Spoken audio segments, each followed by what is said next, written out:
नमस्कार मित्रांनो, पाठीमागं मी एक व्हिडिओ बनवला होता. त्यामध्ये मी असं म्हणलं होतं की शेती विकायची नसते, शेती टिकवायची असते.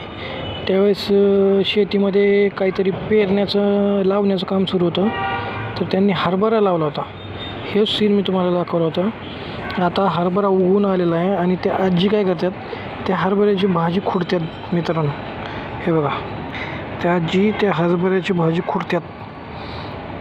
ह्या पुणे शहरामध्ये ह्यांनी एवढीच जमीन टिकवली आहे. हे बघा, जमीन केवढी आहे एवढीच. ही बाकी बाजूला बिल्डिंग वगैरे आहेत, सगळ्या बिल्डिंग आहेत. एवढीच जमीन इकडनं टिकवली.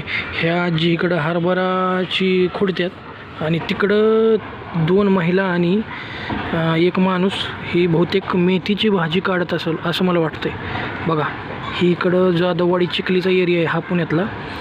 बघा कशी ह्यांनी जमीन ही टिकवली. हे बिल्डिंग वगैरे काय उपयोगाचं नाही. शेती लय महत्त्वाची, कारण की शेती ही पिढ्यानं पिढ्या जाते. एखाद्या पिढीनं जर शेती विकली तर पुढच्या पिढ्यांना बिकच मागावं लागते.